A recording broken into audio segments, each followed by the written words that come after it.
Uzbekistan থেকে 1528 সালে ভারতবর্ষে একজন শয়তান আসে। আর সেই শয়তানটার নাম ছিল বাবর। আর সেই বাবর, সেই শয়তান ভারতবর্ষের রাম মন্দিরকে ভেঙে ভাই বাবরি মসজিদের তৈরি করেছিল অযোধ্যাতে। আর আজকে সেই বাবরের শয়তান ছেলেপেলেগুলো আবারও সেই রাম মন্দিরকেই টার্গেট করেছিল। 25শে জানুয়ারি রাম মন্দিরকে টার্গেট করেছিল, যেই দিন কিনা নরেন্দ্র মোদী অযোধ্যার রাম মন্দির পরিদর্শন করতে যাবেন। ঠিক সেই দিনই ভাই প্ল্যান করেছিল যে ভাই অযোধ্যার রাম মন্দিরে দুর্ঘটনা ঘটানো হবে। এই প্ল্যানটা করেছিল এই বাবরের শয়তান ছেলেপেলেগুলো। এদের আমি ভারতীয় বলবো না, এরা ভারতীয় হতে পারে না, এরা বাবরের শয়তান ছেলেপেলে।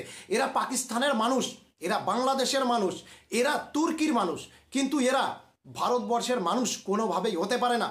ভারতবর্ষের মুসলমানরা হয় আসাদুদ্দিন ওবেসির মতন, ভারতবর্ষের মুসলমানরা হয় কর্নেল সুফিয়ার মতন, ভারতবর্ষের মুসলমানরা কোনোদিন এত খারাপ হতে পারে না, এত নিচে নামতে পারে না যে একটা ধর্মস্থলকে টার্গেট করবে, পুরো ভারতবর্ষের ক্ষতি করবে। সেরকম কোনোদিনই ভারতের মুসলমানরা করতে পারে না।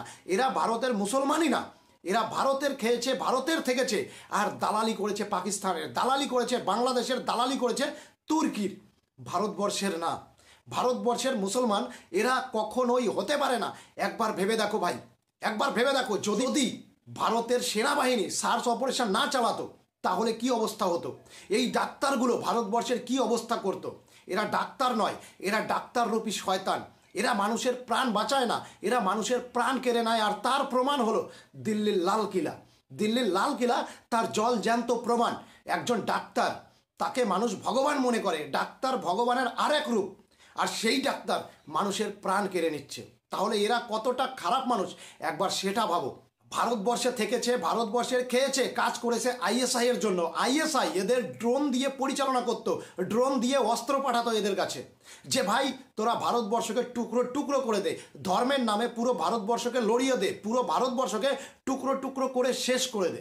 এটা চেয়েছিল পাকিস্তানের আইএসআই, কিন্তু তাদের এই সম্পূর্ণ প্ল্যানকে ভেস্তে দিয়েছে ভারতবর্ষের সেনাবাহিনী। ভাই ভারতবর্ষের সেনাবাহিনী, আল ফালা ইউনিভার্সিটি, আল ফালা ইউনিভার্সিটি যেইখানে মানুষের প্রাণ বাঁচানোর জন্য ট্রেনিং দেওয়া হয়, ডাক্তারি ট্রেনিং দেওয়া হয়, আর সেই আল ফালা ইউনিভার্সিটিতে, আল ফালা ইউনিভার্সিটিতে বম তৈরি করা হচ্ছিল। দুর্দান্ত ব্যাপার, তাই না?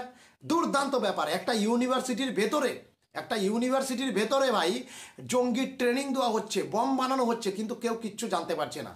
এটা তো ভাগ্য ভালো, আমাদের ভারতবর্ষের সেনাবাহিনী দুর্দান্ত, দুর্দান্ত সাহসী এবং দুর্দান্ত বুদ্ধিমান ভারতবর্ষের সেনাবাহিনী।